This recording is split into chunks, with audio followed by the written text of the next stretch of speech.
पहले तो बहुत नाराजगी हुई। चंडीगढ़ में किसी यूनिवर्सिटी में बच्चियों के नहाने के फोटो लीक हो गए और उन बच्चियों ने आत्महत्या का प्रयास किया, ऐसा मुझे बताया। मैं उन पिताओं से नाराज हूं, मैं उन गुरुओं से नाराज हूं, मैं उस वाइस चांसलर से नाराज हूं जिसने उन बेटियों में यह आत्मविश्वास नहीं भरा कि क्या हो गया, नहा रही थी वो मूर्ख आदमी, उसने फोटो खींच लिया, उसकी प्रॉब्लम है, वो जेल में जाएगा।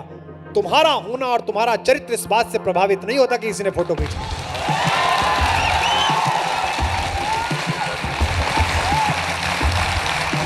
एक फिल्म आई थी, उसमें एक हीरो है, वो चाटा मार के प्रेम दिखाता है। जो ऐसा करे, लड़कियां बैठी हैं, मेरी बेटियां बैठी हैं, जो गाली नहीं दे सकता, जो कहे कि ये आई लव यू का सिग्नल है, अड़ोस पड़ोस में कोई दुगनी भारी चीज उठा के उसे मानना कि दुगना प्रेम कर रही हूं तुझसे। अब बोल, प्रेम कर सकता है कि नहीं कर सकता है? ये प्रेम है। तो अब ये समझ में नहीं आ रहा है धीमे धीमे कि ये फटी हुई जीन्स छोड़ के धोती पहनूं कि धोती पहन के जीन्स पहनूं, ये बदल लूं हुडी। अब प्रबंधक लोग कहते हैं कि भाई साहब भगवा पहन लो। मैं उनसे कहता हूं कि यार सच की बात करने निकलूं झूठ से। मैंने कभी यूएनओ के बारे में कहा था, है अमन के वास्ते जग में बना यूएनओ, यूएसए की यू है इसमें, बाकी सबकी नो ही नो। कि साथ रहो तो सबसे बेहतर मौन रहो आभारी है, सत्ता की कविता से केवल इतनी रिश्तेदारी है, सारी दुविधा प्रतिशत पर है। अगली पंक्ति पर तालियां उठाना। सारी दुविधा प्रतिशत पर है, सच कितना बोला जाए, गूंगे सिखा रहे हैं हमको मुंह कितना खोला जाए।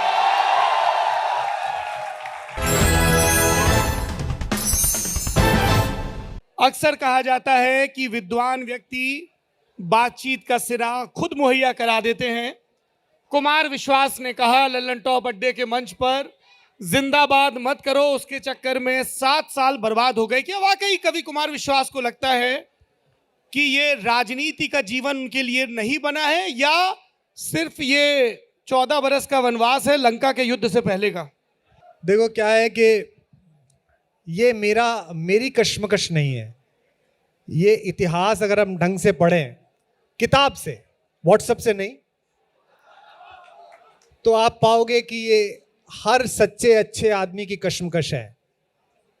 ये चाणक्य की भी कश्मकश है कि मैं व्याकरण पढ़ूं, फेलोशिप ले लूं, या ये जो अहंकारी नंदवंश है इसे उखाड़ फेंकूं। ये बाहर पढ़ते हुए मोतीलाल नेहरू के लड़के की भी कश्मकश है कि मैं अपने दादाओं की तरह, अपने पिता की तरह बैरिस्टर बन जाऊं, या ये जो अंग्रेजों का शासन है इसे उखाड़ फेंकूं। ये गांधी की भी कश्मकश है। ये एक दिन में 1100 चांदी की मुद्राएं लेकर वकालत की एक डेट देने वाले पूज्य भारत रत्न मदन मोहन मालवीय की भी कश्मकश है कि मैं वकालत करता रहूं या शिक्षा के लिए कुछ बड़ा कर दूं। तो मैं कोई अनोखा पैदा नहीं हुआ हूं। मेरे अंदर एक कश्मकश 2010 में थी, कॉमनवेल्थ के टाइम में थी, वो प्रयोग किया। कई बार होता है कि हम बहुत शिद्दत से इश्क करते हैं और इश्क कामयाब नहीं होता, फिर उसके बाद कुछ दिन तक तनाव में रहते हैं। दुनिया में हमें स्त्री जाति से नफरत हो जाती है, स्त्रियों को पुरुषों से नफरत हो जाती है। उसके कुछ दिन बाद फिर कोई खूबसूरत चेहरा आपको दिखता है और आपको लगता है कि नहीं नहीं नहीं, अगर फिरदौस बर्रुए जमीनस्त हमीनस्त तो हमीनस्त। तो ऐसा कुछ नहीं है कि मन उब गया है। जो मिल सकता था, जो हो सकता था, उस एनर्जी से आपने 1000 किलो कोयला जलाया बड़ी मेहनत से, खूब फूंक मारी, खूब करा, बाद में बनाई क्या आपने? चाय। वो भी नगर पालिका छाप, तो मिला क्या? तो ये थोड़ा लगता है। जब मैंने नौकरी छोड़ी तो मेरे पिताजी ने मुझसे कहा कि अब 2 साल नौकरी और कर लेगा तो प्रोफेसर हो जाएगा, अभी एसोसिएट प्रोफेसर है। तो मैंने उनसे कहा इसलिए नहीं छोड़ रहा कि पैसे रुपए की बात है, इसलिए छोड़ रहा हूं कि आउटपुट और इनपुट खराब है। मैं जितनी एनर्जी क्लास में लगाता हूं 60 मिनट पढ़ाने में, बाद में जो बच्चा एमए करके आता है मैं उसका गुनहगार बनता हूं। मेरे उसके पास नौकरी नहीं है। मुझे लगता है मैंने इस बच्चे को भूषण पढ़ाया, केशव पढ़ाया, मानस पढ़ाई, निराला पढ़ाई, राम की शक्ति पूजा पढ़ाई क्लास में, और अब इस बच्चे को जो नौकरी मिलनी चाहिए थी वो मैं नहीं दिला पा रहा। हाँ, 1 लाख की कोटा की मेले की भीड़ में अगर मैं 2 घंटे कविता पढ़ता हूं तो मैं ये जानता हूं कि मैंने 2 घंटे कविता पढ़ी, 15-20 लाख रुपए लिए, लेकिन उस 1.5 लाख लोगों में कम से कम 1000, 2000, 3000 बच्चों में अधिक मनुष्य होना, अधिक नागरिक होना, अधिक जिंदादिल होना, अधिक संजीदा होना, अधिक साहित्यिक होना मैं करके लौटा। तो रात को खाना खाते में तसल्ली रहती है कि मेहनत का खाया, श्रम का खाया, प्रतिभा की तो चलिए छोड़िए, श्रम का खाया। तो राजनीति में जो 7 वर्ष गए हैं उनका जो आउटपुट अल्टीमेटली लौट के आया वो अभी ऐसा नहीं लगा कि मुझे लगता हो कि वो 7 वर्ष अच्छे खर्च किए। आंदोलन तक तो बहुत अच्छे थे, तब तो लगता था कि कुछ हो गया है, कुछ कर रहे हैं। बाद में थोड़ा जैसे कहते हैं ना, मेरे जैसे आदमी के लिए ऊब हुई। अब हो सकता है कि किसी दिन मुझे लगे नहीं यही जरूरी है, ये करना जरूरी है, सामने वाला शासक ज्यादा अहंकारी हो गया है, या हो सकता है कि बोतल में से जिन मैंने निकाला है बाद में मुझे ही डालना पड़े। भैया कुछ पता नहीं, नेवर नोस। कवियों की एक खूबी होती है, उन्हें शब्दों को बरतना आता है। कभी वो बोतल का जिन्न होता है और कभी बौना इंसान होता है। आत्ममुक्त छोड़ दिया। नहीं, मुझे लगा कि कुछ तो जनता की याददाश्त के भरोसे छोड़ दूं। बहरहाल, मैं इन दिनों और मेरे जैसे करोड़ों हिंदुस्तानी एक नए कुमार विश्वास को डिस्कवर कर रहे हैं। वो कुमार विश्वास जो मुरारी बापू को कथा सुनाता है और वो भाव विह्वल हो जाते हैं। इस विचार की शुरुआत कैसे हुई मैं ये जानना चाहता हूँ, क्योंकि मेरी माताजी अभी दिल्ली आई हुई थी बुंदेलखंड से। तो उनको मैं समझा रहा था कि माई ये टीवी है, इसमें ऐसे ऑडियो पे बोलो तो वो वीडियो। तो मैंने कहा कौन सा वीडियो लगा दूँ? तो बोली वो कोई कवि हैं कुमार विश्वास, वो राम कथा सुना रहे हैं। हमको इतना अच्छा लगा। हम ऐसे पेशे में हैं, तमाम नेताओं से, कलावंतों से मिलने का मौका मिलता है। हमने अपनी माताजी के सामने, क्योंकि हमारी माताजी को लगता है, अभी वो दो बरस पहले तक कहती रही कि बेटा नौकरी वोकरी तो ठीक है, कहीं बैंक में पीओ लग जाते हैं। तो हमने बड़ी चौड़ में उनको कहा कि हम आपको लगा देते हैं, और हम कुमार भाई को जानते भी हैं, दादा कहते हैं। ये सिलसिला कैसे शुरू हुआ? ये पहले से बात तो मन में थी, लेकिन 4 साल पहले जबलपुर में एक कार्यक्रम था जिसमें नए सेलेक्टेड आईएएस आईपीएस लड़के लड़की थे, उनका सम्मान करना था मेरे हाथों से। तो जब मैं गया तो मैंने अपने ऑफिस से पूछा जबलपुर के होटल में कार्यक्रम कहाँ है, तो उन्होंने कहा मानस भवन में है। तो मुझे लगा कोई मंदिर है क्या? बोले नहीं, यहाँ का जो सबसे अच्छा ऑडिटोरियम है जबलपुर का, उसका नाम मानस भवन है। तो मैं गया, राम किंकर जी के हाथों से उसकी नींव रखी गई है, मैं उनको भी सुनता पढ़ता रहा हूँ। मानस मर्मा के पंडित राम किंकर, हाँ, क्या बात थी उनकी, अद्भुत मानस मीमांसा उनकी, मानस मुक्तावली। मेरे बेड के पास जो एक खाना है जिसमें 150 वो किताबें हैं जिन्हें कभी भी पढ़ सकते हो, जिनमें कालिदास ग्रंथावली है, जिनमें शेक्सपियर समग्र है, जिनमें शरद समग्र है, जिनमें चचा हैं गालिब दीवान जॉन हैं, अब मैंने ही खुद संपादित किए। तो वहां मानस मुक्तावली भी रखी हुई है। मेरे अंदर से उस दिन राम के माध्यम से जीवन प्रबंधन निकला, वो वायरल हो गया एलिमेंट, बहुत लोगों ने देख लिया। उसके बाद कोरोना आ गया। सौरभ, मेरी आपकी बात भी हुई थी जब मैं गांवों में काम कर रहा था। लगभग 2-2.5 हज़ार गांवों में हमने कोविड केयर सेंटर खोले पूरे भारत में।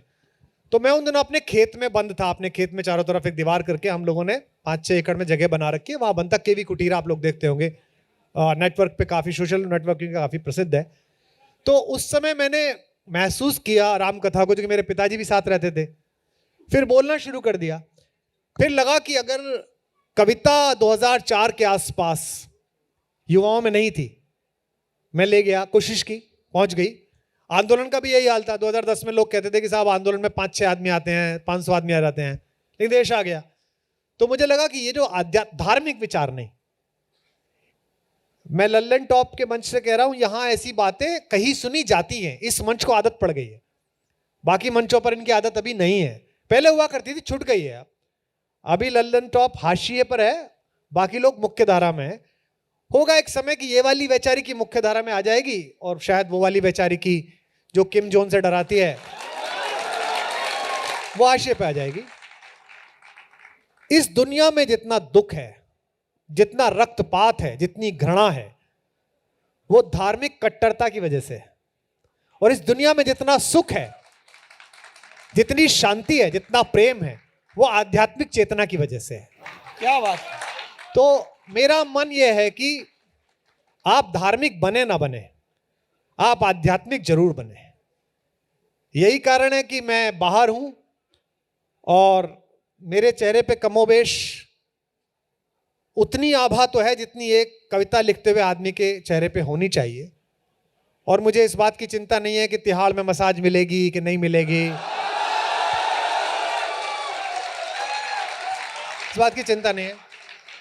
तो राम जो है वो राम या कृष्ण पर बोलना, मैं तो बोलना चाहता हूं इस्लाम पर भी, मैं तो बोलना चाहता हूं अन्य धर्मों पर भी। पर अन्य धर्मों में इस समय स्थिति ऐसी है कि आप अच्छा भी बोलो तो पता नहीं वो क्या समझे। चूंकि मैं सनातनी हूं और मैं राम पे बोलता हूं, अगर राम पे कोई उल्टा सीधा बोल भी दे तो मैं उसे कहता हूं कि तू चुप रहे, तेरा अलग है मेरा अपना अलग है, अपने अपने राम, तेरा अपना राम मेरे अपने राम। तो थोड़ी सुविधा है बोलने की। राम के बहाने जीवन प्रबंधन, राम के बहाने स्ट्रेटेजी, राम की कम्युनिकेशन स्किल्स, वो कैसे कम्युनिकेट करते हैं, कराते हैं, और कैसे आपके जीवन में और आप जो भी जिंदगी जी रहे हैं इसको अच्छा कैसे कर सकते हैं, इसकी शुरुआत हुई है। और अब मुझे अगर 10 प्रशंसक मिलते हैं एयरपोर्ट पे, उनमें से 2 कविता के मिलते हैं, 8 अपने अपने राम के मिलते हैं। तो अब ये समझ में नहीं आ रहा है धीमे धीमे कि ये फटी हुई जीन्स छोड़ के धोती पहनूं कि धोती पहन के जीन्स पहनूं, ये बदल लूं हुडी। अब प्रबंधक लोग कहते हैं कि भाई साहब भगवा पहन लो, आते हैं, धुआं हो जाएगा, धुआं, कोई नहीं है आप ही हो। मैं उनसे कहता हूं कि यार सच की बात करने निकलूं झूठ से, कितनी गलत बात है। ये जिस दिन उतरेगा उस दिन अंदर से उतरेगा, क्योंकि भगवा शब्द के पीछे अस्तित्व का नकार न और लग जाए तो आदमी भगवान हो जाता है। भगवा लिखो और पीछे न और लगा दो। अब अंदर की वासना तो बैलेंसिया के जूते की है, अंदर की वासना तो मर्सिडीज की है, अंदर की वासना तो पॉपुलैरिटी की है, और भगवा पहन लूं तो अभी अंदर से ऐसा नहीं हुआ हूं। मुझे लग रहा है कि किसी दिन हो सकता है कि सुबह जागूं और कहूं कि अब भाड़ में गई, हो गया जो होना था, अब चलो निकलते हैं। निकल जाएंगे, आपको पता चल ही जाएगा। जी कुमार भाई, मैं परंपरागत इंटरव्यू की बजाय इसको एक क्लासरूम की शक्ल देना चाहता हूं। आपने 2 शब्दों का इस्तेमाल किया, धर्म और अध्यात्म। मैं चाहता हूं कि आप वो हजारों दर्शक जो सामने मौजूद हैं और वो करोड़ों दर्शक जो लल्लन टॉप पर वीडियो में देखेंगे, इसका फर्क समझा दें, क्योंकि ये फर्क बारीक भी है और बृहत भी है। उदाहरण के साथ, 2 भगवान हैं। एक भगवान जो मुझे महसूस होता है और एक भगवान जो मुझे महसूस कराया जा रहा है। 2 भगवान हैं। एक भगवान जिसके होने को मैं हर पल आप जैसे लोग अनुभव करते हैं। काले काले बादलों के बीच सफेद बगलों की पंक्तियां गुजरती हुई चैतन्य महाप्रभु देखते हैं और उस सौंदर्य को देख के अभिभूत होकर बेहोश हो जाते हैं। यह भगवान किसी पुरोहित ने, किसी मौलवी ने, किसी फादर ने, किसी प्रीस्ट ने दिखाया नहीं था कि ऐसा भगवान है। भगवान उसमें दिख गया था। एक भगवान है जो गली में जाती हुई एक छोटी बच्ची को उछल के चलते हुए देख को आपको उसके पैरों में महसूस होता है। एक भगवान है जो अनायास आई हुई पीड़ा में जिसे आप पुकारते हैं। एक भगवान है जो मौसम के अच्छे हो जाने पर अचानक पॉल्यूशन खत्म हो जाए, बारिश हो जाए, आप कहते हैं ओ भगवान, वाओ। एक भगवान है। एक भगवान है जो आपको बताया गया है कि इतने किलो सोने का मुकुट है, या ये यात्रा में सब्सिडी है। वो जो भगवान है जो हमारे ही मनुष्यों द्वारा दिखाया गया है, उसका सारा आयोजन धार्मिक है। अच्छा है, बुरा नहीं है। मैं भी बैठता हूं उसमें, मेरे घर में भी होती है पूजा, बैठता हूं। नया घर बनवा रहा हूं, उसमें मंदिर बनवा रहा हूं, माताजी पिताजी इस फ्लोर पे होंगे, वो मंदिर भी बनवा रहा हूं, वही भगवान है। लेकिन अगर मुझे एक कविता में एक शब्द अच्छा सा आ जाए, उसके बाद जो मेरे अंदर अनहद जगता है कि आहा ये तो हो गया, या किसी नए लड़के का शेर सुन के मुझे लगता है कि यार क्या कह दिया इस लड़के ने, कलेजे से लगा लूं इसको, वो जो अनुभव होता है वो आध्यात्म है। बस यही थोड़ा सा अंतर है आध्यात्म और भगवान।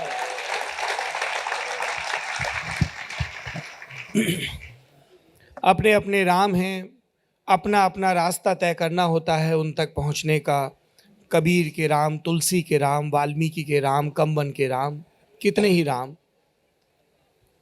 और जब भी हम राम की ज़िंदगी में किसी भी दिशा, किसी भी पगडंडी से दाखिल होते हैं, तो कुछ मार्मिक प्रसंगों को चीन्हते टटोलते चलते हैं, जो हमें कुछ ज़्यादा छू जाते हैं, कुछ ज़्यादा महसूस करते हैं, कुछ ज़्यादा दीप्त करते हैं। कुमार विश्वास जब उस महामानव, मेरे पुरखे, मेरे और मेरे पुरखों के सबसे बड़े रूपक के जीवन में दाखिल होते हैं, तो वो कौन से मार्मिक प्रसंग हैं जहाँ पर ठिठक जाते हैं?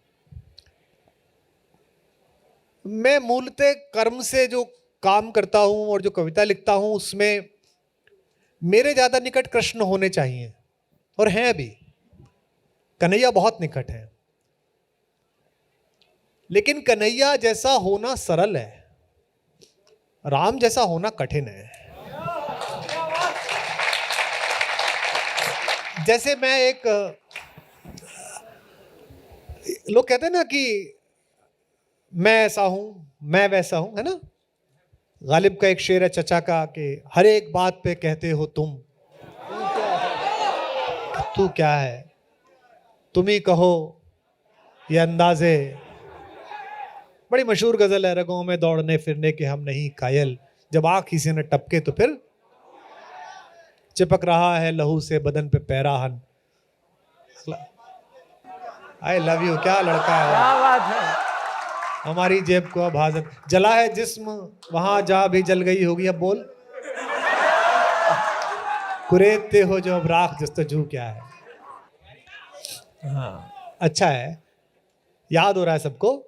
तो ये जो मैं है, जब जटायु उनको मिले, तो जटायु मूलतः क्या है, हमने क्या पढ़ा रूपक में कि जटायु के पंख टूट गए। जटायु मूलतः एक फाइटर प्लेन के पायलट हैं, और वो एक ऐसी टेक्नोलॉजी है जिसमें दूसरे जहाज में क्या हो रहा है उसका वॉइस सैंपल भी कलेक्ट कर सकते हैं। उन्होंने अपने स्क्रीन में यह देखा कि दूसरे जहाज पर एक किडनैपिंग हो रही है। उन्होंने उस वॉइस सैंपल को डेटाबेस में डाला, और पता चला कि यह वॉइस सैंपल मिथिला की राजकुमारी और मेरे परम प्रिय मित्र दशरथ, जिनके साथ में देवासुर संग्राम में लड़ा था, उनकी बहू की आवाज है। उन्होंने वो किडनैपिंग रोकने की कोशिश की, जो कि एक अकेले सिपाही को करनी चाहिए। उन्होंने वेट नहीं की कि पीछे से आए कोई, सिपाही मोर्चे पे होता है तो अकेला लड़ता है। उन्होंने कोशिश की। डेफिनेटली रावण का जहाज बड़ा था, मिसाइल से लैस था, एयरफोर्स 1। हर रावण के पास ऐसा ही होता है।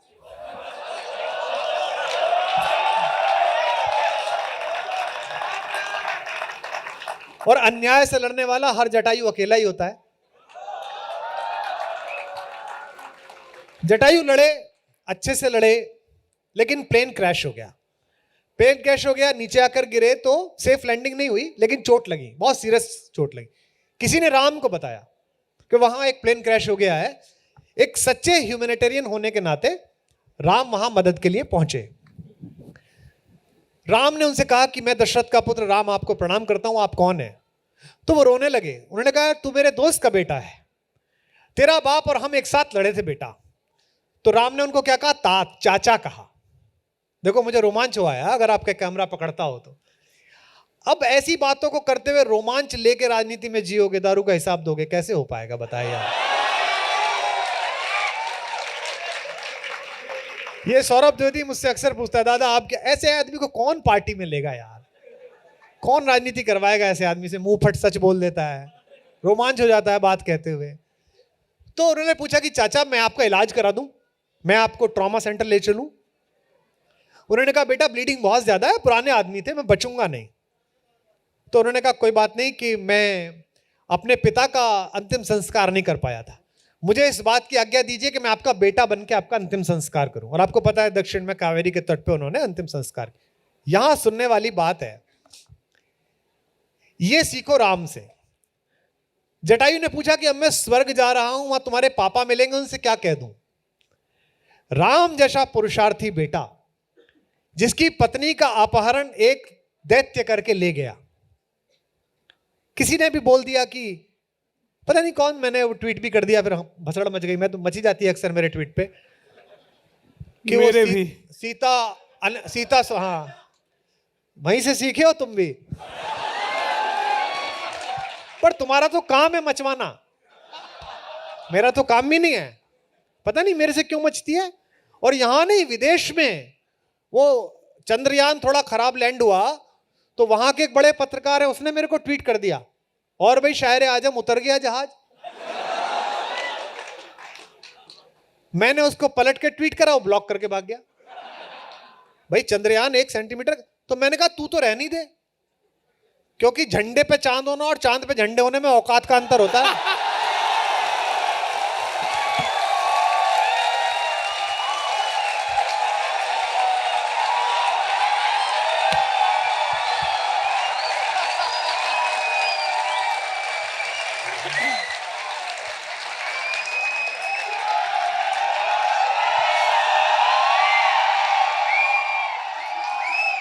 अब तो बहुत सुधर गया हूं, पहले तो कर देता था बहुत बहुत। पुलवामा के टाइम में ऐसी हुआ, पुलवामा में हुआ, वहां की एक एंकर है बड़ी खूबसूरत माशाल्लाह। इसमें क्या है यार, गुलाब तो अगर पड़ोस के गुप्ता जी के में अच्छा खिले तो बोलो कि अच्छा खिला है, इसमें क्या है, सुंदर है तो है वो। ओ पुलवामा पे मैंने वो कविता ट्वीट करी ना, और ये थोड़ा आंख में डोरी डाल के, तो उन्होंने लिखा कि तनाव जब पहले कविता बता दो, वो है नमन उनको। तो वो बोली, उन्होंने सुन के लिखा कि अगर लड़ाई हुई, मेरे नाना भी फौज में थे, अगर लड़ाई हुई तो मैं भी लड़ने जाऊंगी। तो मैंने इतना मासूम सवाल पूछा सौरभ उनसे कि ब्लॉक करने की जरूरत ही नहीं थी, फिर भी कर गई।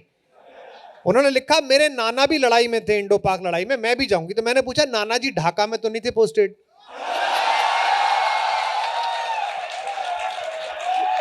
ब्लॉक करके बताइए।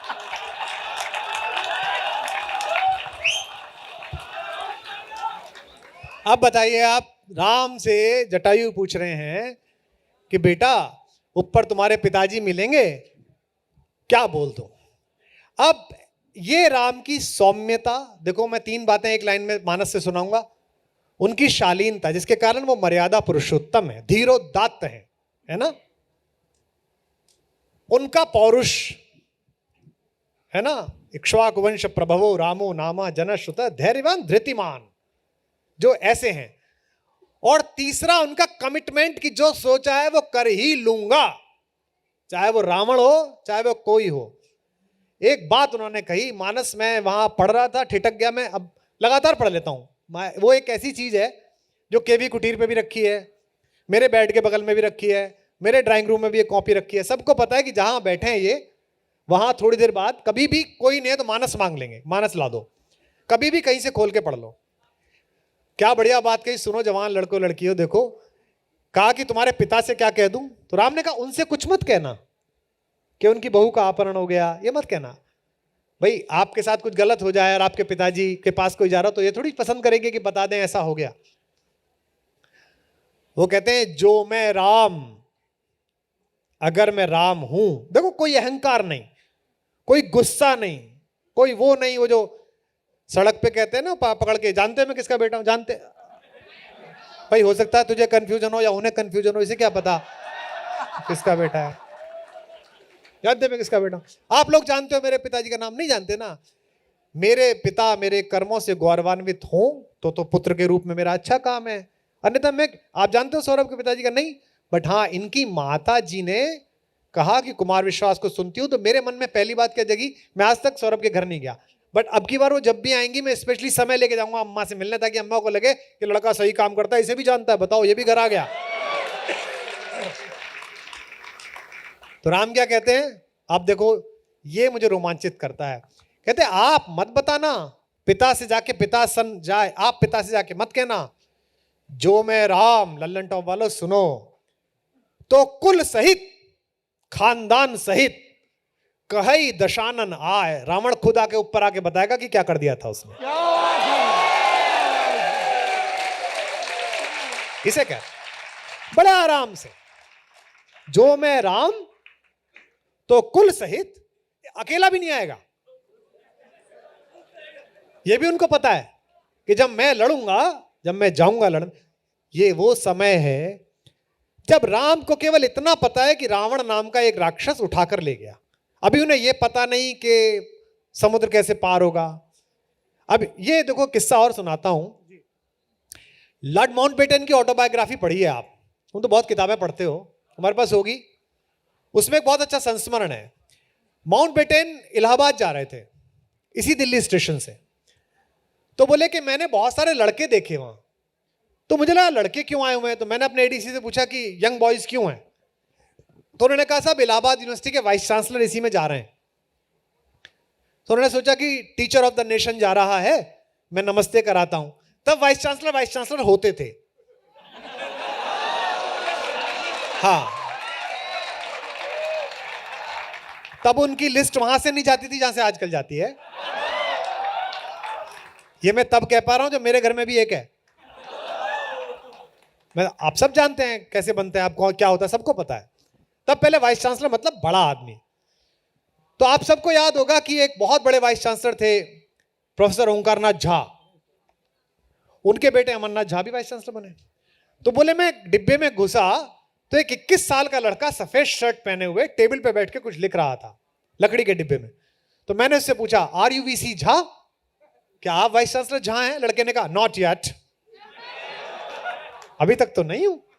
इसका मतलब उसे था पता कि मैं बनूंगा, और बाद में professor Amarnath Jha vice chancellor बने। तो राम को जीने में क्या, जो मैं राम, अगर मैं राम हूं तो कुल सहित खानदान सहित। इसलिए जितने लोग सुन रहे हैं और करोड़ों लोग जो इसे देखेंगे, उनसे अनुरोध है कि धार्मिकता में नहीं, अपने जीवन में क्वालिटी का चेंज लाने के लिए आप इस कहानी को पढ़िए। अपने अपने राम के सत्र में आइए, अगर कहीं मिल सकता हो आपको मौका, मैं तो कर ही रहा हूं लगातार, खुद भी पढ़िए। मुझे तो इस दवा ने फायदा किया है। होता है ना कि भाई हमने ये इसमें त्रिफला घोल के पिया था, उसके बाद मेरा जुकाम ठीक हो गया, तो आदमी कोशिश करता है सबको बताए। राम रसायन, हाँ, राम रसायन ने फायदा किया। आदमी क्या है, पड़ोस में कोई आदमी छींक रहा होता है, उसे कहता है भाई साहब आपकी तबीयत खराब है, आप ना त्रिफला को ऐसे करके खाना, आप ठीक हो जाओगे। तो मैं जब ऐसे अंधेरे में था, जब मुझे लग रहा था ठिठक गई लाइफ, तब मुझे तो राम रसायन ने फायदा पहुंचाया है। तो मैं आप सबसे भी कह रहा हूं, आप भी खाइएगा, फायदा होगा आप सबको भी। कुमार भाई, मेरे भीतर का और मेरे दर्शकों का साझा लोभ तो ये है कि मैं राम नाम के तत्व पर और भी सवाल पूछूं, एक फिर भी पूछूंगा और फिर कृष्ण पर जाएंगे। ये मेरे वो अद्भुत पुरखे हैं जो अदम्य साहस देते हैं हमें। एक बात और बीच में बोल दूं आपके प्रश्न के, ये जितने ज्ञान देने वाले हैं आपको भारतीय धर्मशास्त्र के विषय में कि इसमें ये कहानी है, किस्सा है, लोहिया से बड़ा तो कोई नहीं है। लोहिया की एक छोटी सी किताब है राम कृष्ण शिव, इतनी सी किताब पढ़ो, उसको जरूर पढ़ो। मैं सदा कहता हूं भाई, टॉम डिक हैरी की कहानी सुन के मॉरल ऑफ द स्टोरी सीख सकते हो, तो घर में जो किताब रखी है उससे क्यों नहीं सीख सकते हो भाई। उस हैरी पॉटर में अल्टीमेटली क्या है, उसमें कोई पुरुषार्थ नहीं है, वो जादू है। सिर्फ एक झाड़ू बीच में लगाता है, उड़ता है, हमने भी उड़ाया।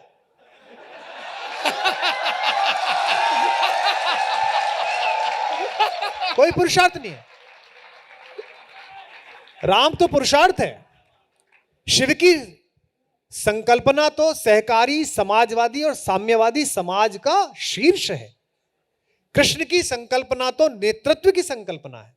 इसलिए पढ़ो। मतलब मैंने बीच में, सॉरी, आपका प्रश्न नहीं, मैं तो अक्सर ये दादा लल्लन टॉप पे कहता भी हूं कि अगर आपको भारतीयता के तत्व को समझना है तो राम मनोहर लोहिया जी को जरूर पढ़िए। पूरी ग्रंथावली है मस्तराम कपूर के संपादन में। मिट्टी जी, मेरा सवाल ये है कि एक पद हम बार बार सुनते हैं, सब पर राम तपस्वी राजा। ये बड़ा नीति पर, शासन पर, जैसे हम फ्लोर ओपन करते हैं, कल नेता नगरी शूट कर रहे थे, उसमें भी इतना रोष है, निराशा है, एक फिर भी लौ है अकंपित सी नागरिक होने की, आदमी होने की, जो कहते हैं पुरखे की आस उस दर से छूटती ही नहीं, जाके देखा न जाके देख लिया। ये तपस्वी राजा की अवधारणा अगर आप समझाएं। दुनिया में स्टेट की पहली थ्योरी जिस जमीन पर आप लोग बैठे वहां से निकली है। हमारी समस्या यह है कि, और ये हमारे अंदर एक दिन में नहीं आई है, ये 1000 साल में हमारे अंदर आरोपित की गई है। मैं उन लोगों में नहीं हूं जिन्हें पौंगापंथियों की तरह पीछे ही सब कुछ अच्छा दिखता हो, लेकिन मैं उन लोगों में भी नहीं हूं जिन्हें बाहर की कुछ चमक दमक के कारण बाहर ही सब कुछ अच्छा लगता हो। जैसे मैं फ्लोरेंस गया तो वहां मेडिचीज की एक बहुत बड़ी गैलरी है, उसको देखने के लिए गया तो मेरी बेटी ने मुझसे पूछा, बैंक सबसे पहला मेडिची ने बनाया, ऐसा बोलते हैं। बाद में पोप प्रॉब्लम करने लगा तो उन्होंने अपना लड़का पोप ही बना दिया। भारत में भी कुछ मेडिची इस जुगाड़ में रहते हैं। अभी तो वो अपना गोद लेके बना रहे हैं, किस दिन हो सकता है अपना ही बना दें, कोई दिक्कत थोड़ी है, 2-4 मेडिची है, बना सकते हैं। तो सबसे बड़े सेठ थे मेडिची यूरोप के। मेरी बेटी ने कहा कि बताइए, बैंकिंग भी इन्होंने शुरू करी। अब हमको पढ़ाया नहीं गया है। बुद्ध जातकों में कथा आती है, अब इसका मतलब मेडिची से तो पहले ही है बुद्ध, मेडिची तो यही 200-250 साल के हैं। उसमें कथा आती है कि एक सेठ का पैसा लेके एक बौद्ध भिक्षु मर गया, तो सेठ वो पहुंचा बौद्ध मठ में, उसने बाहर हल्ला मचाया, मेरे पैसे मेरे पैसे। अंदर बुद्ध बैठे हुए थे। बुद्ध ने कहा क्या हो गया? बोले जी ये पैसे लेके मर गया। तो उन्होंने कहा भाई पैसे किस काम के लिए लिए थे? मठ के काम के लिए कि पर्सनल यूज के लिए? तो पता चला आधे पर्सनल यूज के लिए थे, आधे मठ के काम के लिए थे। तो बुद्ध ने कहा कि जो मठ के काम के लिए थे वो मठ से दे दो, जो पर्सनल यूज के थे वो भिक्षा मांग के दे देंगे। तब बुद्ध के समय में पहली बार धन कैसे लिया जाएगा, धन कैसे दिया जाएगा, इसके नियम तय हुए। रेशम के काम पर उधार नहीं दिएगा मठ, मछली पालन के काम पर नहीं देगा मठ, बैलगाड़ी बनाने के काम पर नहीं देगा मठ, क्योंकि बैल के प्रति हिंसा होगी, और किस किस पर देगा ये बना। यानी कि बैंकिंग की शुरुआत वहां से हुई। तो ये तपस्वी राजा का जो कंसेप्ट है, ये भारत में सबसे पहले, राजा अगर तपस्वी है अंदर से, विदेह है। विदेह शब्द का मतलब है देह में होते हुए भी देह में न होना। मिथिला की राजकुमारी सीता के पिता योगी भी हैं शरण जिनके, जो अनासक्त गेही, जय जय राजा जनक पुण्य देही विदेही। मैथिली शरण गुप्त ने कहा अगर राजा के मन में यह है कि मैं तपस्वी हूं, मैं तपस्या कर रहा हूं, तभी वो राम राज्य की स्थापना कर सकता है। तो इसीलिए मैंने अपनी कविता में लिखा, वो जो कविता इन दिनों आप सुनते हैं, राम दृष्टा भी हैं राम सृष्टा भी हैं, राम दृष्टि भी है राम सृष्टि भी है। ये देखिए पीछे से इशारा हो रहा है कि दादा संदर्भ दे रहे हैं, पर थोड़ा। राम दृष्टा भी है, राम दृष्टि भी है, राम दृष्टा भी है। गाओ। राम दृष्टि भी है, राम दृष्टा भी है, राम सृष्टा भी है, राम सृष्टा भी है, राम सृष्टि भी है। अब जो बात सौरभ ने कही वो पंक्ति आ रही है, गाइएगा और तालियां भी दीजिएगा। राम मनहर भी हैं और मनस्वी भी हैं। राम और अगली पंक्ति गाने के साथ साथ जिनके हाथ खाली हैं उनकी तालियों में गूंजे। राम मनहर भी हैं और मनस्वी भी हैं। राम और राम राजा भी हैं। राम राजा भी हैं और तपस्वी भी हैं। राम और रावण को तो इससे पहले दो लोग और मार चुके थे, एक सहस्त्रबाहु और एक बाली। लेकिन राम के पराजित करने पर ही दशहरा क्यों मनता है? क्योंकि इससे पहले अहंकार को राजाओं ने हराया। ये राजाओं की लड़ाई थी। पहली बार कॉमन मैन ने हराया, पहली बार एक सामान्य आदमी ने हराया, पहली बार एक वल्कल पहने हुए आदमी ने रावण को हराया। और इस कहानी का सौरभ प्रतीक शास्त्र बहुत अच्छा है। इसमें 3 नगर हैं, 3 सभ्यताएं हैं। एक अयोध्या, अयोध्या क्या है? दिल्ली। एक है किष्किंधा, किष्किंधा क्या है? बस्तर, है ना? जल जंगल जमीन जिसको लेकर लड़ाई चलती है। डीएफओ कहता है तेंदुपत्ता मेरा है, और डीएफओ आया कहां से? मसूरी से पढ़ के, आईआईटी से जाके। जो लड़की वहां पुरखों के समय से पैदा हो रही है, राम के समय से, वो कहती है मेरा है, तो कहती नहीं तू चोर है। वो लड़की कहती है डीएफओ से कि मैं तुझे जंगल में छोड़ देती हूं और तू मुझे छोड़ दे, तू अपने ऑफिस पहुंच जा, मैं अपने गांव पहुंच जाऊं, चल करके बता दे दोनों कहां पहुंचते हैं। लड़ाई चल रही है ना, ये शासन को तय करना पड़ेगा। तो ये दूसरी राजधानी है किष्किंधा, और तीसरी कौन सी है? लंका। लंका यानी वॉशिंगटन। वो लड़वा दिए दोनों, वो बेचारा एक विदूषक लड़वा दिया उससे, हुस हुस लड़, हम देंगे माल तुझे। वो आगे बढ़ गया, उसने पीछे मुड़ के देखा तो वो आ ही नहीं रहा। ये पाइप डाल के खून पीने वाली जो एक कौम है ना, कि थोड़ा सा हिंदुस्तान का पी लेते हैं, टेस्ट नहीं आया, थोड़ा राष्ट्रवाद ज्यादा आ गया इसमें, चलो पाकिस्तान का पीते हैं अब थोड़ा सा, अब इसमें भी मजा नहीं आ रहा, थोड़ा गोरा खून पीते हैं, चलो यूक्रेन में लगाते हैं पाइप, देखते हैं यूक्रेन में से पी लेते हैं। ये सेठ तब भी था, ये लंका में बैठता था। ये जो दुबई है वहां गोली नहीं चलती, लेकिन वहां जो बैठे लोग हैं वो तय करते हैं किस देश में गोली चलेगी। लंका में आदमी नहीं मरता। खरदूषण का मुख्यालय कहां है? भारत में। और खरदूषण कर क्या रहे हैं? विश्वविद्यालयों को नष्ट कर रहे हैं। आज भी कर रहे हैं, आज भी खरदूषण यही काम कर रहे हैं। ऋषियों के आश्रम नष्ट करने का क्या मतलब है? विश्वविद्यालय को नष्ट करना। अब सूक्ति बोल रहा हूं लल्लन टॉप के मंच पर। ये 3 सभ्यताएं हैं, एक अयोध्या, दिल्ली, लखनऊ, जयपुर, भोपाल, एक किष्किंधा, बस्तर, मध्य प्रदेश, उड़ीसा, दक्षिण, नॉर्थ ईस्ट, और एक लंका यानी कि दुबई, यानी कि अमेरिका, यानी कि रूस। अयोध्या को सोचना पड़ेगा कि जब तक किष्किंधा साथ नहीं लोगे लंका नहीं ढहराई जा सकती, लंका नहीं खत्म की जा सकती। अयोध्या को तय करना। सौरभ मगन हो गया कि कथा चल रही है, मैं क्या पूछूं? नहीं, मेरे पास मेरे हिस्से के सवाल खूब हैं। तुलसी के वंशज हैं, जिज्ञासा पर ही जिएंगे। दादा, राम से कृष्ण पर आते हैं। आपने कहा कृष्ण होना आसान है बनिस्बत राम के, पर एक सामान्य मानवी के तौर पर जब हम कृष्ण की कथा को देखते हैं, छोटे थे, जिसके होने की भविष्यवाणी भर से उसकी मां को त्रास मिलने लगा, कष्ट मिलने लगा। जो पैदा हुआ तो उसे मां की गोद छोड़नी पड़ी, जिस पर लांछन लगे, कभी गांधारी ने, कभी किसी ने, जिस पर इल्जाम लगा कि तूने बंधु बांधवों को मार दिया, जिससे द्रौपदी ने पूछा कि केशव तुम कहां थे। इतना अपने हिस्से का ताप और फिर भी चित्त शांत और चेहरे पर स्मित का भाव।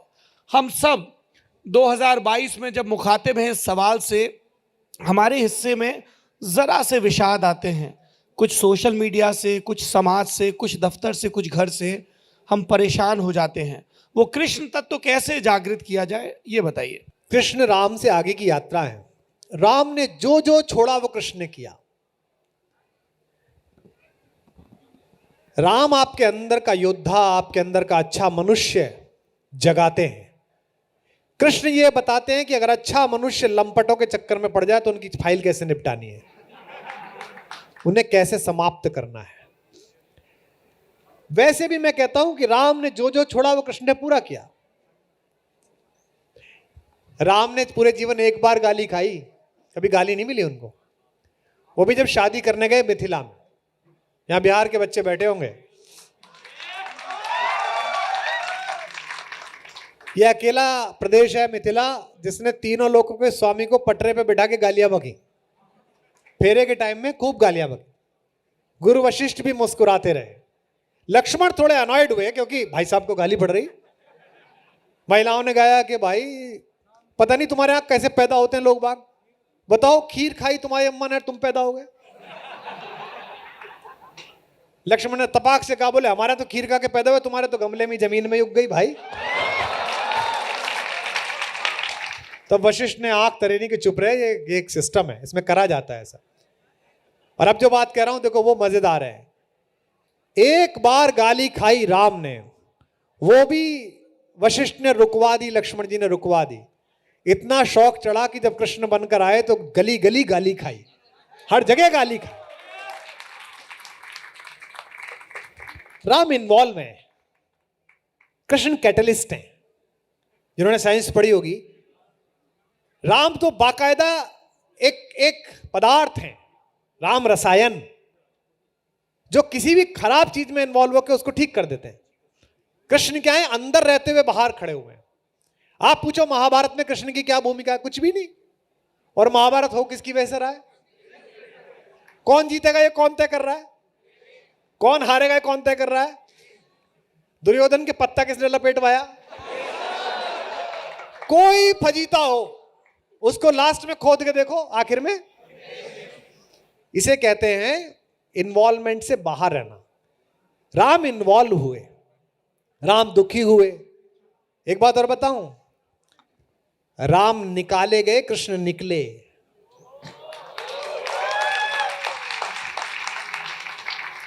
राम जिन षड्यंत्रों ने निकाले, कृष्ण ने निकलकर उन षड्यंत्रों को ध्वस्त किया।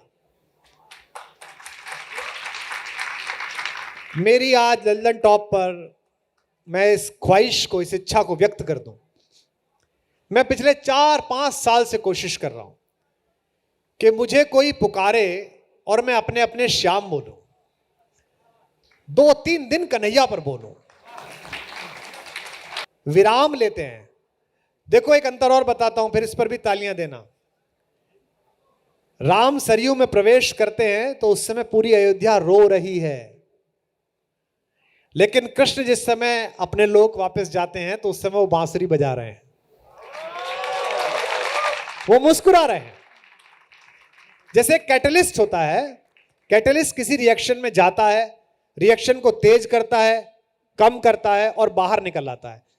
ऐसे ही इस देश को रामायण तो पढ़नी ही चाहिए, लेकिन इस देश को अपनी आर्थिक नीतियों से, विदेशियों से, आक्रांताओं से कैसे जूझना है, इसके लिए महाभारत पढ़नी चाहिए।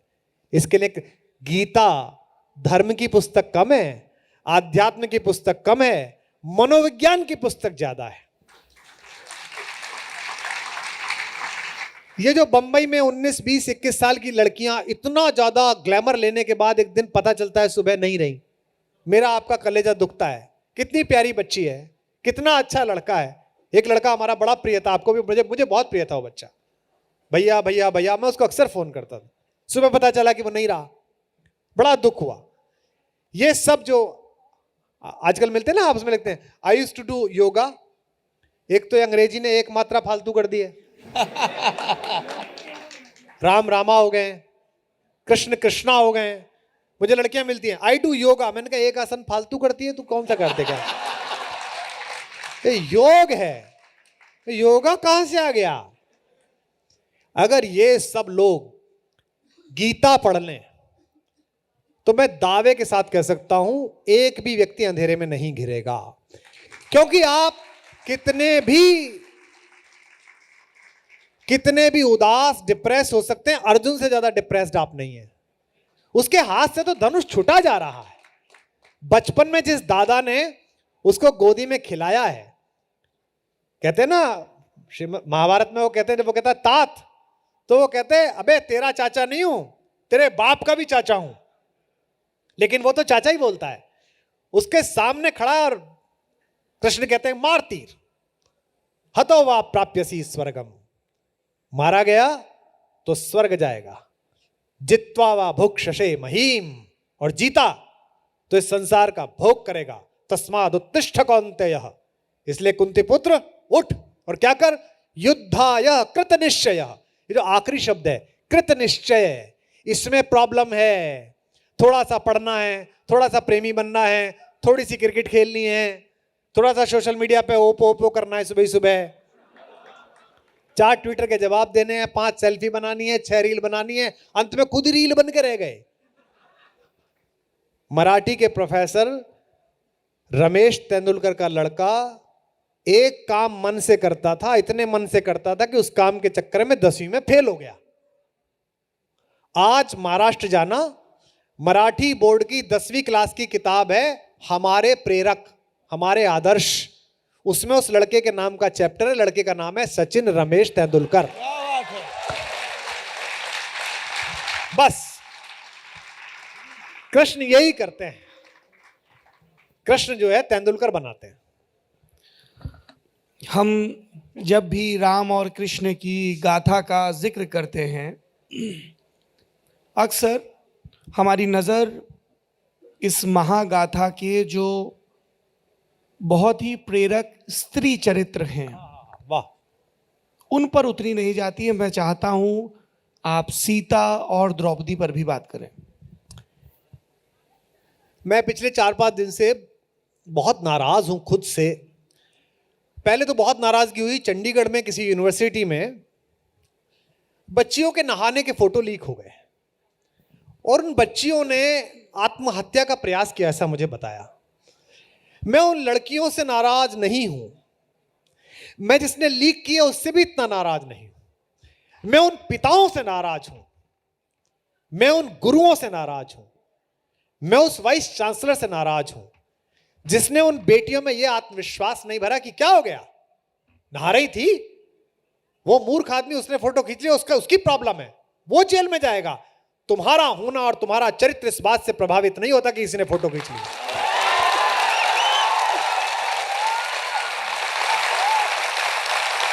ये कैसी बेटियां?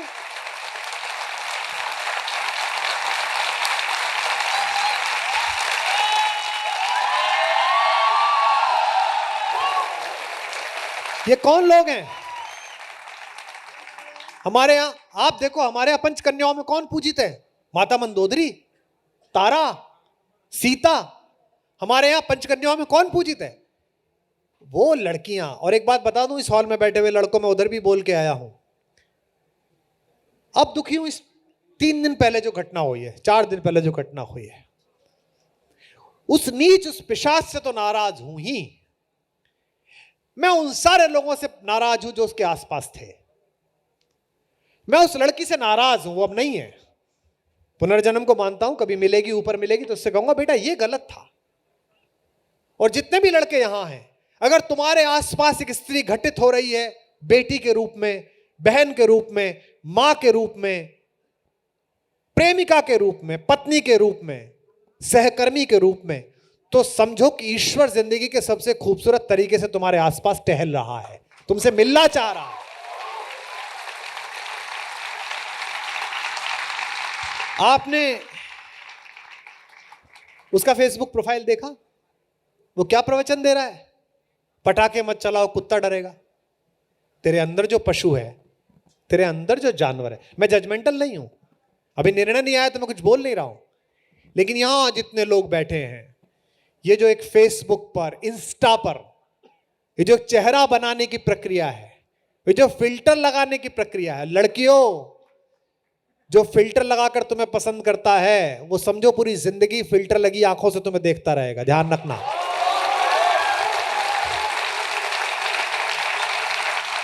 मैं जैसा हूं, वो जो शेर है ना कि उतर कर कसरे आली से हमारे रूबरू आओ। हम जाते थे हिंदी के कवि, आईआईटी में हमको स्पेस मिलता था स्टार से पहले। मेरा बहुत अच्छा दोस्त है, बाद में दोस्त हो गया। मैं आईआईटी खड़गपुर गया, 45 मिनट्स है सर आपके, 45 मिनट्स, लॉन्ग बैक 2003 2004।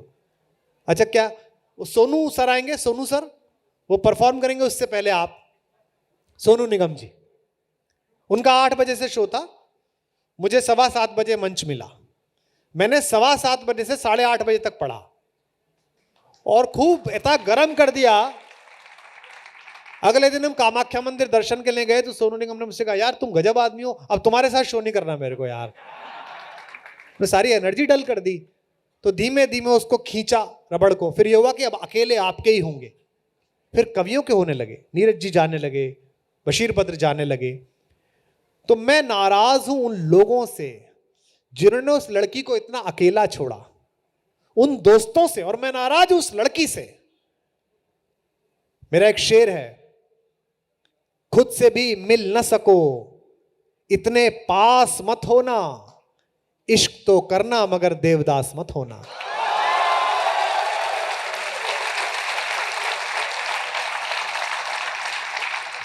एक फिल्म भी आई थी, एक फिल्म आई थी, उसमें एक हीरो है, वो चाटा मार के प्रेम दिखाता है। जो ऐसा करे, लड़कियां बैठी हैं, मेरी बेटियां बैठी हैं, जो गाली नहीं दे सकता, जो कहे कि ये आई लव यू का सिग्नल है, अड़ोस पड़ोस में कोई दुगनी भारी चीज उठा के उसे मानना कि दुगना प्रेम कर रही हूं तुझसे। अब बोल, प्रेम कर सकता है कि नहीं कर सकता है? ये प्रेम है? प्रेम तो ये है, शेर सुनो और दाद दो, किसी का है याद नहीं, कृष्ण के पांव में पड़े छाले, कृष्ण के पांव में पड़े छाले, राधिका धूप में चली होगी।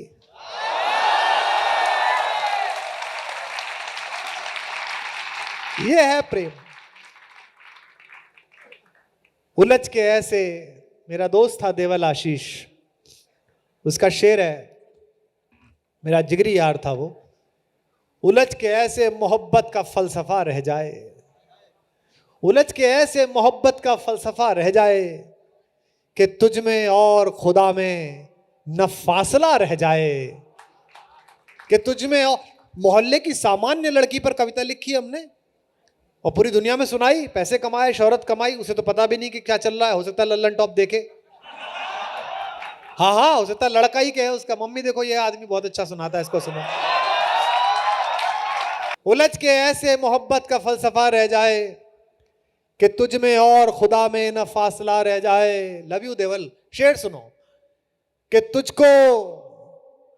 तुझको देखा है हमने, तुझको सोचा है हमने उस जगह से, तुझको सोचा है हमने उस जगह से जिससे तू अब अगर खुद को भी देखे तो देखता रह जाए।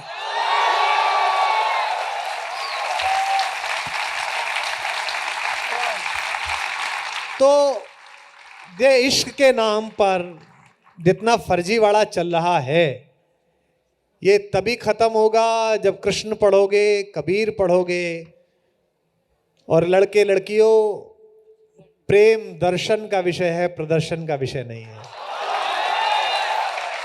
कुमार दादा कह रहे थे समेटा जाए, क्या आप चाहते हैं कि समेटा जाए? देखिए, मैं तो यहां जनता की ताबेदारी करता हूं, लल्लन टॉप के मंच पर कैमरे के पीछे लाल फूल नीला फूल।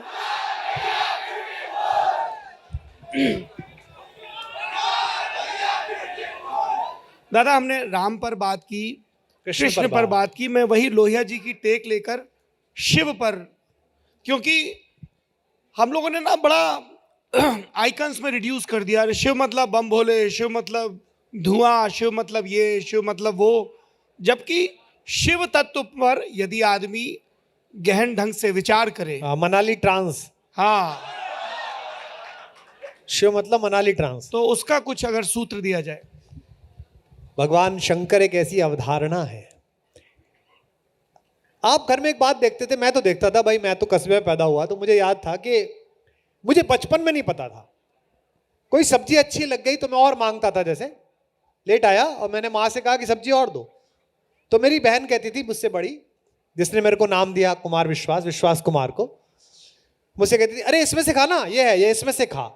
तो मेरी समझ में नहीं आता था कि मैं माँ से मांग रहा हूं, ये क्यों दे रही है। चूंकि वो लड़की थी, वो देखती थी कि सब्जी उतनी ही बची है जितनी माँ खा सके, तो कहती थी इसमें से खा ले, मुझको नहीं पता था। और माँ कहती थी कि नहीं नहीं नहीं नहीं, मेरे पास है, मैंने अलग से रख रखी है, इसको ले। माँ आपको कभी पता नहीं चलने देती कि सब्जी खत्म हो गई, उसके अक्षय पात्र में कभी खत्म हो। ये जो परिवार के मंगल के लिए भूखे रह जाने की शक्ति है, ये भारतीय समाज का शिव तत्व है।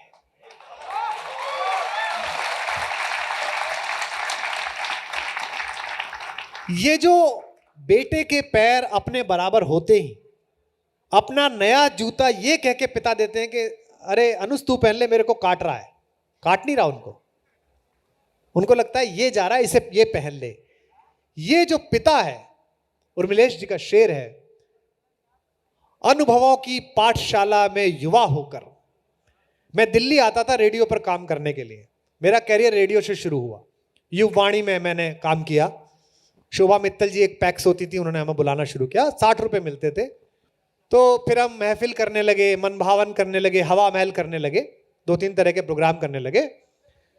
तो जब मैं आता था तो एक लास्ट बस आती थी शिवाजी स्टेडियम से पिलखवा, डीटीसी की, मैं उसमें बैठकर आता था। और मेरे घर से जो जगह थी वो करीब 1.5 किलोमीटर थी अरुण जी, और मेरे पिताजी 1.5 किलोमीटर जाड़े में शॉल डाले हुए और वहां मेरे भाई के साथ घूमते रहते थे। मेरे को इतना गुस्सा आता था कि यार जब मैं आ ही जाऊंगा और ये पूरा रास्ता मकानों से घिरा हुआ है, पहुंच क्यों प्रतीक्षा चल रही है, तब समझ में नहीं आता था। आज मेरी बेटी बड़ी हो गई, वो एंटरप्रेन्योर है, अपनी कंपनी चलाती है, बाहर से पढ़ी है, वो एक मीटिंग के लिए जाती है, गुड़गांव में प्रेजेंटेशन है पापा, 7 बजे तक आ जाऊंगी। मुझे पता है वो गाड़ी लेकर गई है, उसके साथ ड्राइवर है, उसके साथ उसकी सेक्रेटरी है, मुझे पता है कि वो कुमार विश्वास की बेटी है, कोई भी बात होगी तो मुझे फोन करेगी। उसके बाद भी कहां पहुंचे बेटा, कहा आ रही हूं पापा, ट्रैफिक है। तो मुझे शेर याद आता है उर्मिलेश जी का, अनुभवों की पाठशाला में बड़े होकर, अनुभवों की पाठशाला में बड़े होकर हम पिता का दर्द समझे हैं पिता होकर।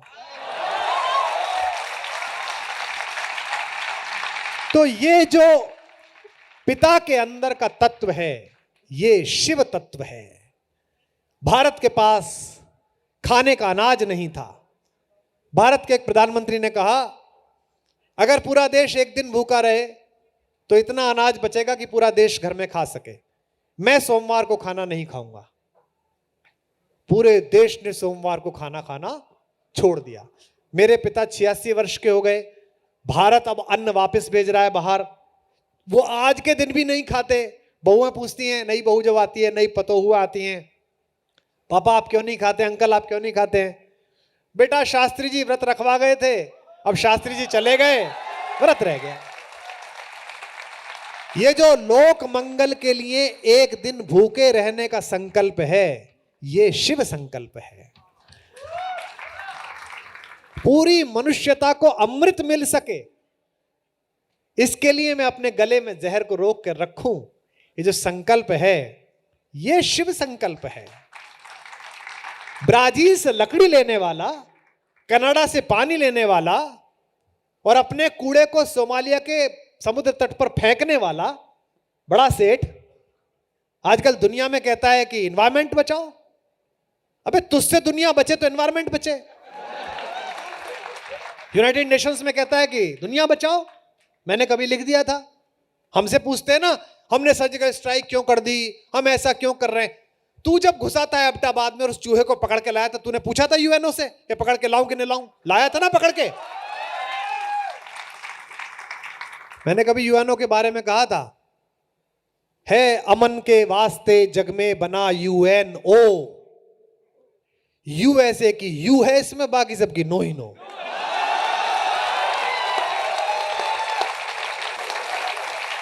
तो शिव सिखाते हैं,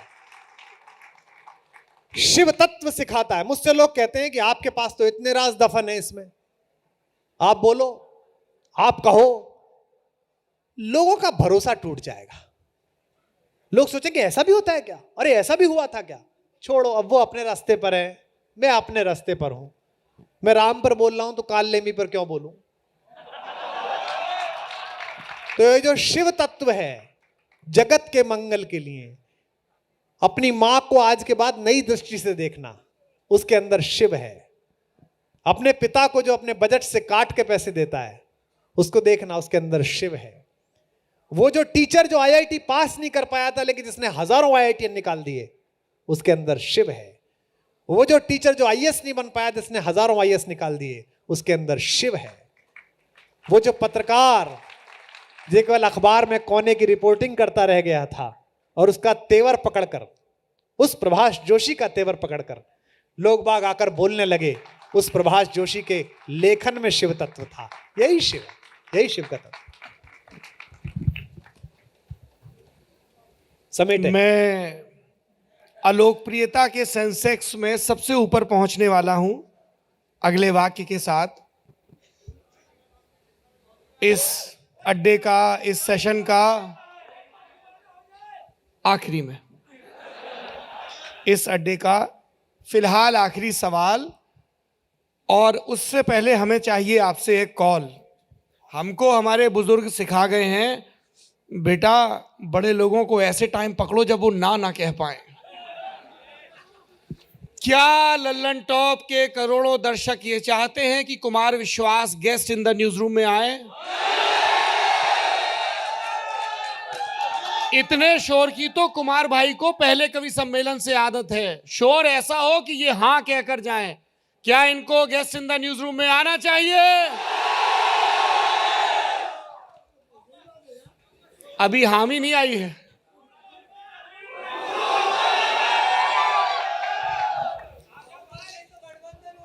आएंगे आएंगे आएंगे आएंगे।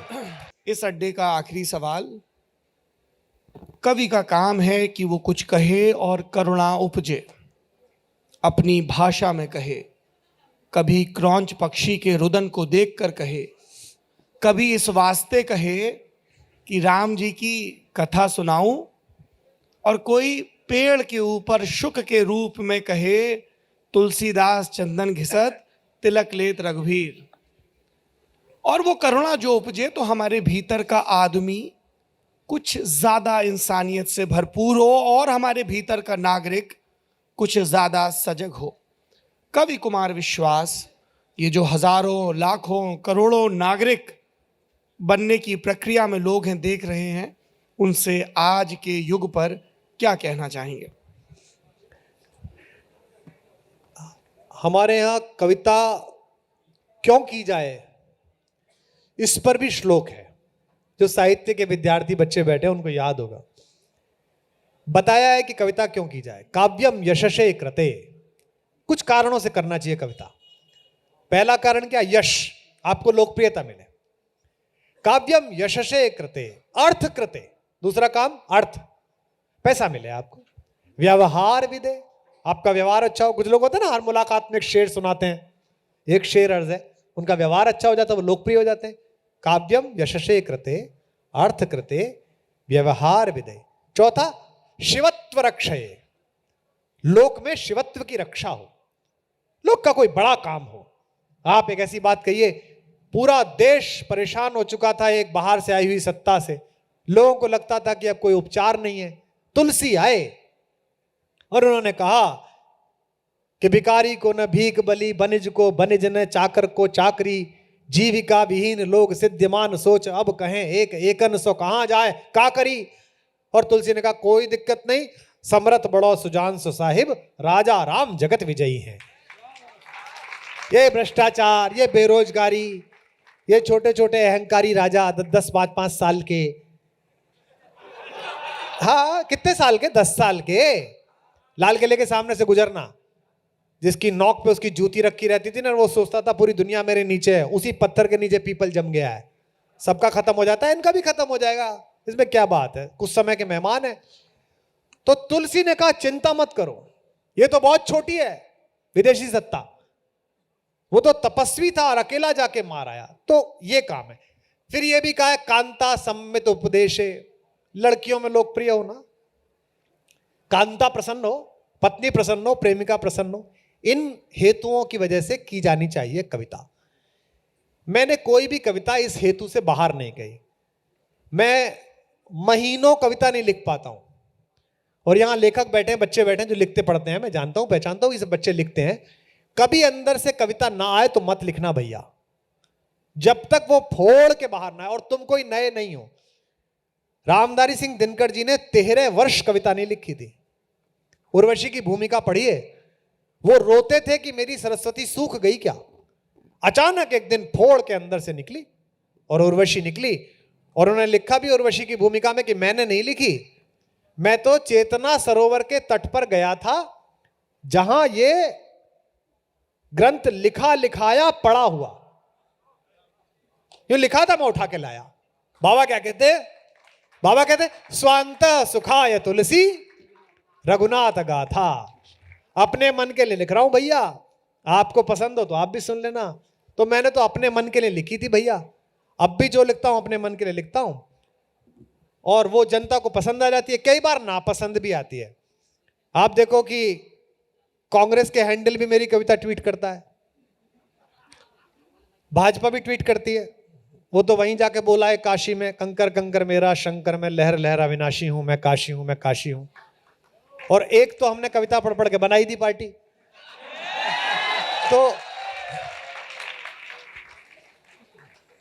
राम जी का सदा भरत है, जो भर के ले जाए लोटा उसका है।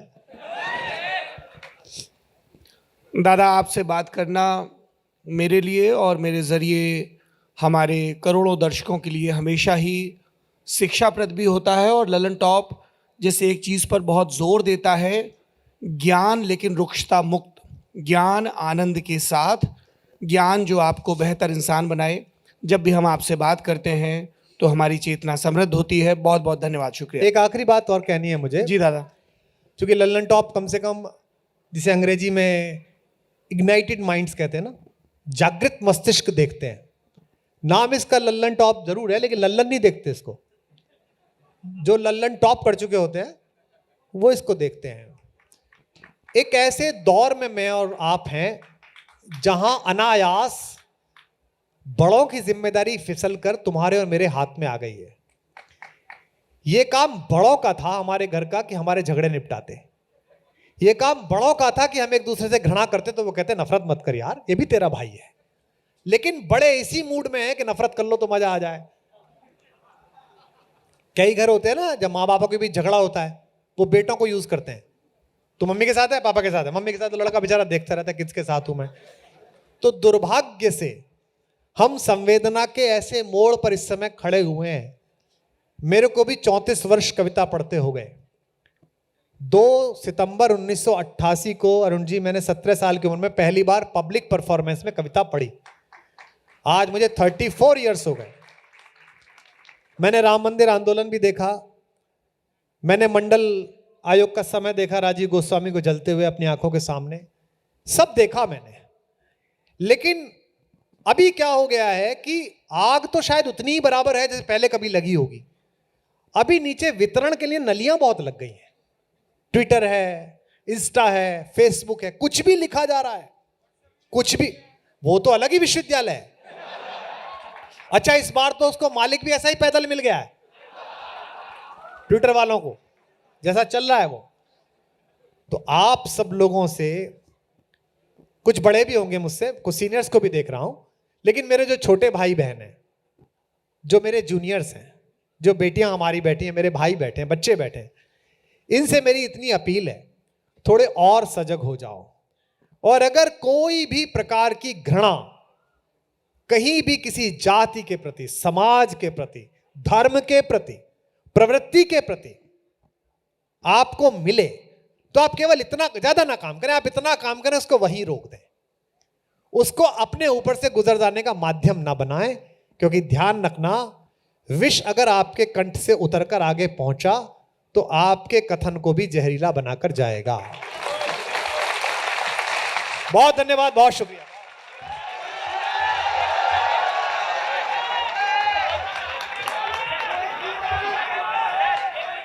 कि मैं जब भी तेज चलता हूं, पहले बैठो, सब बैठो, 1 2, सब बैठो, 3, एक साथ नीचे, एक साथ, हाँ एक साथ, पीछे पीछे बच्चों को बैठ जाओ, बैठ जाओ, बैठ जाओ, बैठ जाओ, बैठ जाओ, बैठ जाओ, बैठ जाओ, बैठो बैठो बैठो बैठो। सुनो,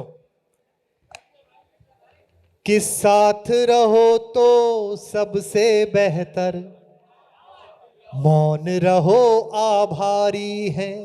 कि साथ रहो तो सबसे बेहतर, मौन रहो आभारी है। सत्ता की कविता से केवल इतनी रिश्तेदारी है, सारी दुविधा प्रतिशत पर है। अगली पंक्ति पर तालियां उठाना।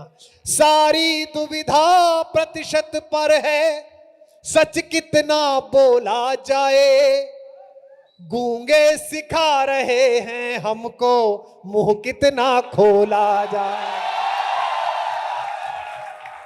मौन रहो तो सबसे बेहतर, साथ रहो आभारी है। सौरभ, मैंने कविता क्यों उठाई, इसका एक बंद और सुना दूंगा जो कहीं नहीं सुनाया है, वो सुना दूंगा। कि हक के लिए लड़ो मर जाओ, जग को बतलाने वाले, इस पर मसाज कराने वाले। हक के लिए लड़ो मर जाओ, जग को बतलाने वाले, आत्ममुग्ध बौने स्वराज का परचम फहराने वाले। हमको बच्चा समझ रहे हैं, हमको बच्चा समझ रहे हैं, खुद को बहलाने वाले। और आज जो आपने आज तक पर वीडियो देखा है उसे एक लाइन में समेट दिया था तब, 3 साल पहले, तब की कविता है ये। हमको बच्चा समझ रहे हैं, खुद को बहलाने वाले, शॉल ओढ़ कर घी पीते हैं, त्यागी कहलाने वाले। शॉल ओढ़ कर घी पीते हैं, त्यागी कहलाने वाले। इतने हल्के हैं, इतने हल्के हैं, इतने हल्के हैं, कहते हैं इतने, फिर तालियां तैयार रखना। इतने हल्के हैं, कहते हैं हमें नहीं तोला जाए, गूंगे सिखा रहे हैं हमको, मुंह कितना। आखिरी बंद सुनिएगा। कि सिंहासन के सम्मुख नत शिर, हाथ जोड़ जाने वाले। सिंहासन के सम्मुख नत शिर, पीठ में दर्द होने लगा है क्योंकि सीधी रही सदा। हाथ जोड़ जाने वाले, गिरवी जिह्वा से शासक की कुंठा सहलाने वाले। अगर इस परिसर में चिंगारियां ना पैदा हो तो मैं कभी किस बात का, अगली 2 पंक्तियों पर। गिरवी जिह्वा से शासक की कुंठा सहलाने वाले, पद्म विभूषित हुए जा रहे, कोरस में गाने वाले।